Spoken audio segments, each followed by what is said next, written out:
Bueno, jóvenes, les saluda el profesor Ricardo Collantes. Estamos reunidos aquí para llevar a cabo la primera clase virtual del curso de razonamiento matemático. Pues bien, el tema que nos compete el día de hoy es el tema más importante del curso de red, que es planteo de ecuaciones. Es más, podríamos decir que es la base de la red, ya que todos los temas que vengan posteriores a él están íntimamente relacionados con él. Así es que el alumno que llega a aprender planteo de ecuaciones, podríamos decir que tiene el curso asegurado, ¿cierto? Ahora, para llegar a dominar este tema requiere que el alumno practique bastante. Y ahora que por la coyuntura estamos en casa con el tiempo suficiente, yo creo que no hay justificación como para no hacerlo. ¿De acuerdo? Bien, sin más preámbulos, entremos entonces al desarrollo del tema. Planteo de ecuaciones. Bien, profesor. Si bien es cierto que es el más importante del curso, como usted dice, pero en realidad, ¿en qué consiste el planteo de ecuaciones? Bueno, en términos sencillos, vamos a decir que plantear una ecuación implica que este enunciado, el cual lo vemos expresado en letras y signos de puntuación, se convierta en esta otra expresión matemática. O sea, una expresión el cual contenga números, símbolos y operaciones matemáticas. Es decir, que vamos a pasar de un lenguaje literal, el cual se presenta en forma de enunciado, a un lenguaje matemático, es decir, a un lenguaje de símbolos. Pero para poder plantear una ecuación requiere de que el alumno lea bien. Y leer bien implica leer y entender lo que lee. Porque si no entendemos lo que leemos, entonces seguramente no vamos a poder darle solución al problema, ¿cierto? Y entonces hay que leer con intención. Y la intención es darle solución a ese problema, ¿de acuerdo? Vamos a ver algunas expresiones que se repiten constantemente en los problemas. Algunas de repente bastante elementales, pero importantes, ¿no? Es bueno revisarlas, cosa que a la hora del desarrollo de los problemas ya no tengamos dificultades o problemas para entender. ¿De acuerdo? Vayamos entonces con los primeros ejemplos.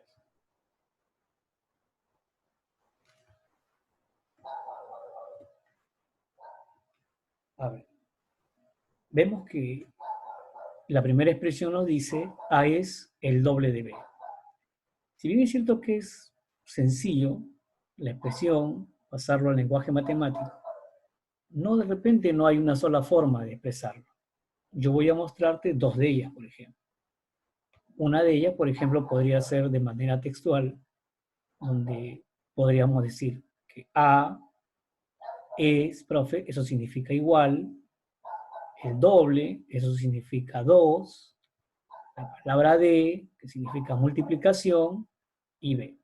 O sea, es decir, que A es el doble de B, lo podríamos expresar como A igual 2 por B. Pero no es la única forma, ¿no es cierto? Profe, por ejemplo, si ahí me dicen que A es el doble de B, y entonces yo me pregunto, ¿pero cuánto vale B? Si B fuera, por ejemplo, 8, y entonces si A es el doble sería 16. Oye, pero si B no vale 8 y vale 10, y entonces A sería 20. Profe, quiere decir que el valor de A va a variar dependiendo de cómo varíe B. Y entonces, si el valor de A depende de B, entonces, ¿qué te parece si a B le ponemos una variable como X?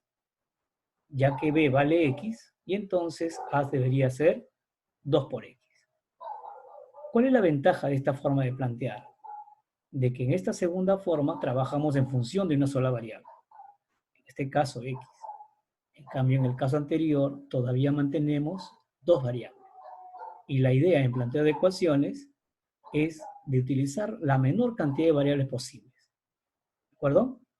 Vayamos con la segunda expresión. A es 2 veces B. Profe, la palabra 2 veces, ¿Será doble?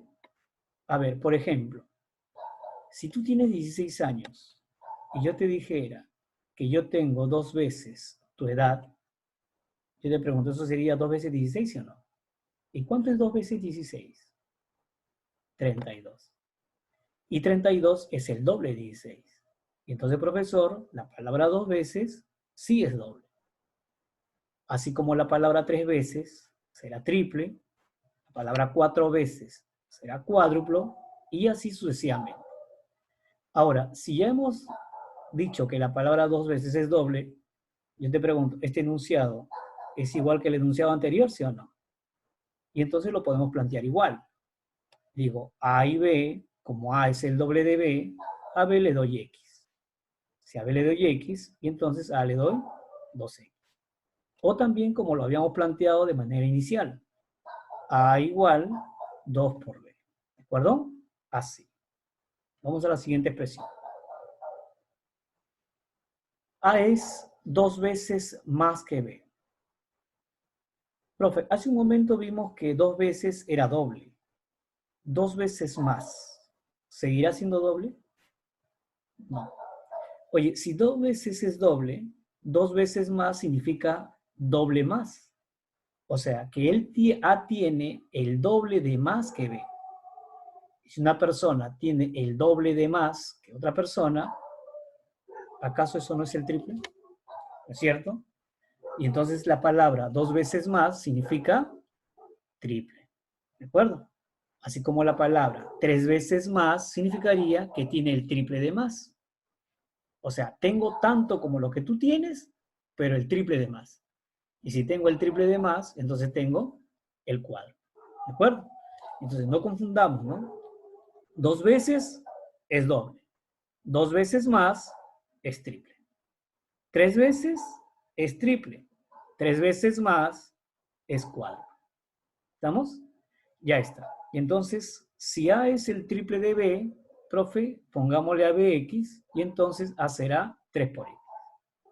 O de la otra manera, A igual 3 por B. ¿De acuerdo? Siguiente expresión entonces. A es 2 más que B. Profe, la palabra 2 más no es 2 veces más, ¿no es cierto? No, no es 2 veces más. ¿De acuerdo? 2 más solo implica 2 unidades más. O sea, lo que me está diciendo es que A tiene 2 unidades más que B. Y si A tiene 2 unidades más que B, y entonces a B le voy a poner X. Y como A tiene 2 unidades más, eso será X más 2. ¿De acuerdo? Así de facilito. Siguiente expresión. A excede a B en 3 unidades. Profe, si A excede a B, entonces A es mayor que B, ¿no es cierto? Y si A es mayor que B, ¿en cuánto es mayor? Ahí lo dice, mira, en 3 unidades. Pues si A es mayor que B en 3 unidades, y entonces yo puedo escribirlo como a B le pongo X, y entonces a le pongo X más 3. ¿De acuerdo? Ahí vemos que lo excede en 3. Pero hay otra forma de cómo se plantea en algunos libros, ¿no? Por ejemplo, me dicen algo así, de manera textual. Podría ser la otra forma, que A excede a B en 3 unidades. Podríamos escribirlo así también, ¿no? A excede, eso es menos, a B en, eso es igual, 3 unidades. Y entonces, profesor, A menos B igual a 3 también representa, o es otra forma de representar, A excede a B en 3 unidades. Pero ¿cuál de las dos formas es la correcta? En realidad es lo mismo, ¿no? Si tú te das cuenta y reemplazas el valor de A con X más 3 allá abajo en la segunda ecuación, y entonces va a salir justo el exceso, pues, ¿no? Si A le lleva 3 unidades a B, ¿qué pasa si yo resto A menos B? Obviamente que sale el exceso, o sea, sale 3. Quiere decir que cualquiera de las dos formas sería válida. Ya te dije, la primera forma utilizaría solamente una variable, y es lo ideal, ¿no? Lo ideal es usar la menor cantidad de variables posible. ¿De acuerdo? Vamos al siguiente ejemplo. A es excedido por B en 5 unidades. Profe, hace un momento decía A excede a B. Y la palabra A excede a B implicaba que A era mayor que B. Pero si ahora A es excedido por B, entonces ahora A es menor. Y si ahora A es menor que B, entonces la resta sería al revés, ¿no es cierto? Sería B menos A. ¿De acuerdo? O sea, ahora es B quien tiene 5 unidades más que A. Así es que eso lo podemos escribir así, ¿no? Ahora quien llevaría la variable sería A, le ponemos X, y como L es excedido por B en 5, quiere decir que B tendría 5 unidades más. Así es que sería X más 5. O, como acabo de decir, en este caso la diferencia sería al revés, ¿no? Sería B menos A, ya que ahora B es mayor. B menos A igual a 5. ¿De acuerdo? Siguiente ejemplo. El exceso de A sobre B es 7. El exceso de A sobre B es 7. Profe, el exceso quiere decir lo que le lleva, ¿no es cierto?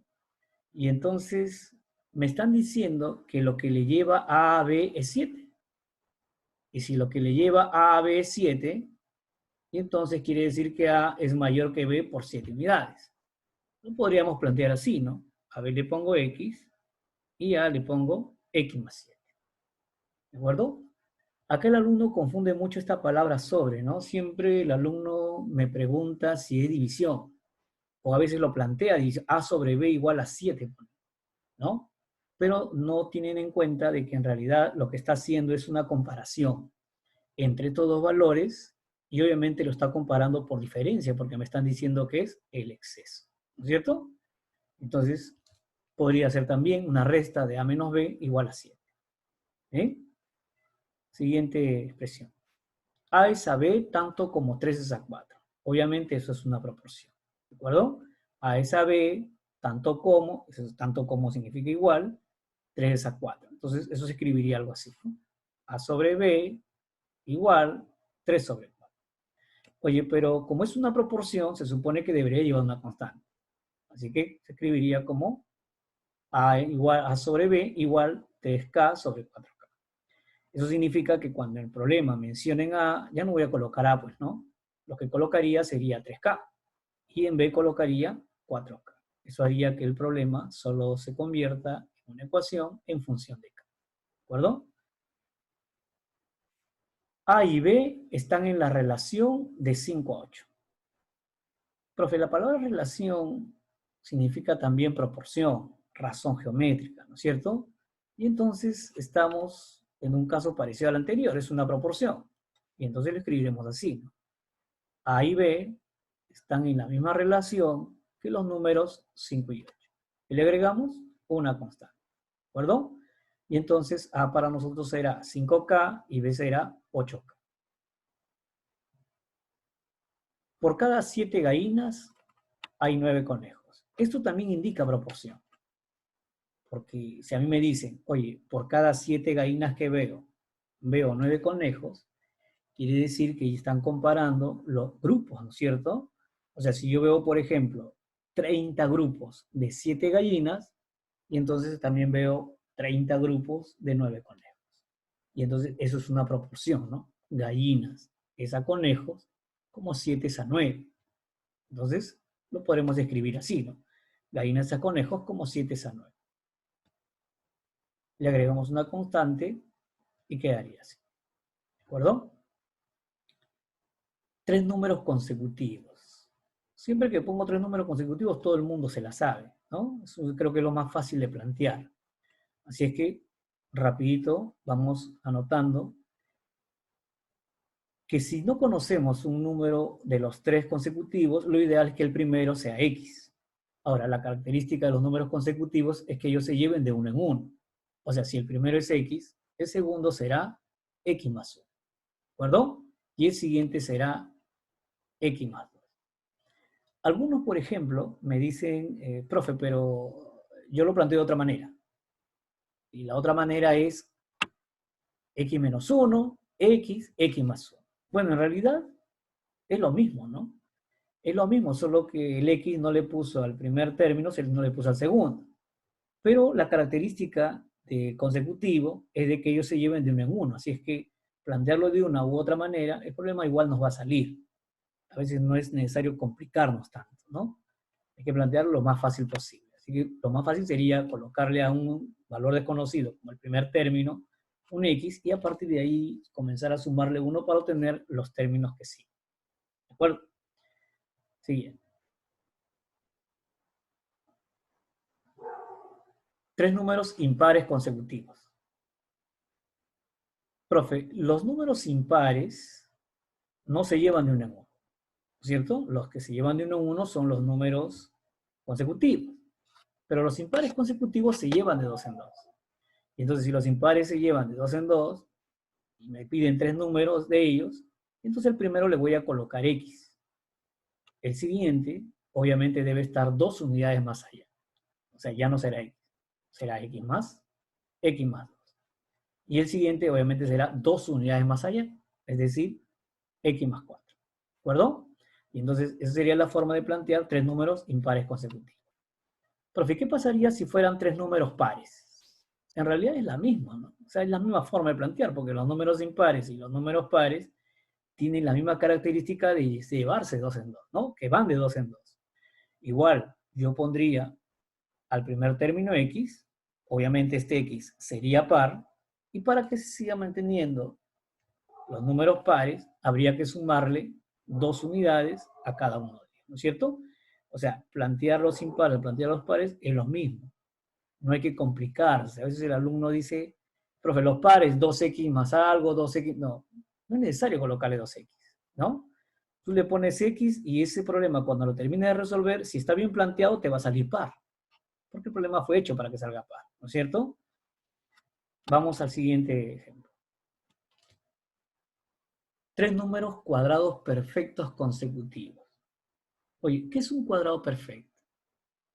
Bueno, profe, un cuadrado perfecto es aquel número que tiene raíz cuadrada exacta y entera, ¿no es cierto? Por ejemplo, el 100 es un cuadrado perfecto.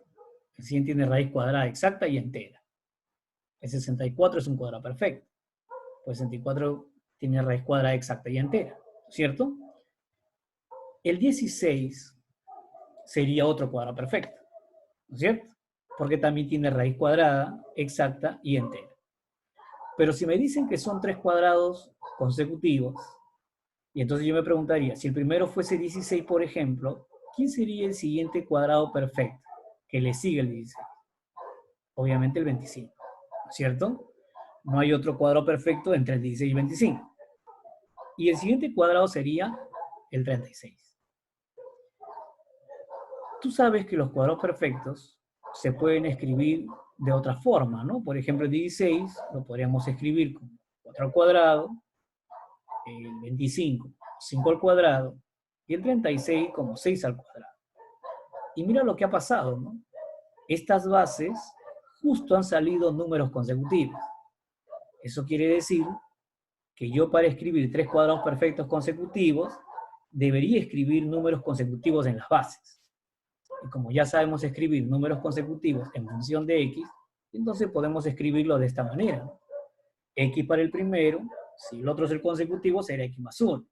Y el otro es el consecutivo, será x más 2. Pero ojo, todos están elevados al cuadrado. Así es que, elevados al cuadrado. Esa sería la forma de escribir 3 números cuadrados perfectos consecutivos. ¿De acuerdo? Siguiente ejemplo. El doble de un número aumentado en 3. El doble de un número, bueno, ya dijimos, si no se conoce un número se le puede poner x, y si me dicen el doble será 2 por x, ¿de acuerdo? Aumentado es sumado, así es que sumaremos 3, ¿bien? El doble de un número aumentado en 3 se puede escribir como 2x más 3. El doble de un número, coma, aumentado en 3. Jóvenes, la primera forma y la segunda forma en realidad es lo mismo. Es más, se podría decir que no hay justificación para que haya una coma. Pero sin embargo, ha habido algún examen de admisión donde ha venido una coma ahí. Y entonces, por eso lo he colocado, ¿no? Pero sin coma o con coma, siempre se ha planteado de la misma manera. 2x más 3, 2x más 3. O sea, no se trata de que si no tiene coma, lleva un paréntesis, si lleva coma, no lleva paréntesis, etc. Eso no tiene nada que ver. Con coma o sin coma, lo vamos a plantear como 2x más 3. Ahora, vamos a ver de repente algunos libros, sobre todo en las academias, ¿no? Donde vamos a encontrar de repente expresiones algo así. El doble coma de un número aumentado en 3. Y lo han expresado de esta manera, ¿no? El doble, han dicho, eso es 2. La coma separa una expresión de la otra, implica que lo que está antes de la coma afectará a lo que está después de la coma, y como lo que viene después de la coma dice un número aumentado en 3, abren un paréntesis y le pone x más 3. Pero jóvenes, eso no es válido, ¿de acuerdo? Eso no justifica, ya dijimos, la coma no se justifica ni en ese lugar ni en este lugar. Peor aún, ¿no? El doble de coma. Y entonces lo que hacen algunos profesores de repente es, para tratar de justificar esa expresión matemática, comienzan a buscar algunas pues, maneras, ¿no? De mover ahí los signos de puntuación para que puedan representar lo que ellos están diciendo. Pero en realidad, en ningún caso se utiliza el paréntesis, ¿de acuerdo? Si yo quisiera utilizar paréntesis, debería expresarlo de otra manera. Por ejemplo, yo lo diría como, por ejemplo, el doble de la suma de un número y 3, ¿cierto? Creo que eso es más claro, ¿no? El doble, coma, de la suma, dice, ¿no? El doble de la suma. Y entonces, obviamente que como es una suma, es una operación, hay que abrir un paréntesis, pero no de esa manera, ¿de acuerdo? Y entonces, pasemos al siguiente. Bien, hasta aquí, jóvenes, es digamos, la parte introductoria del tema de planteo de ecuaciones. Lo que veremos después serán la resolución de los problemas.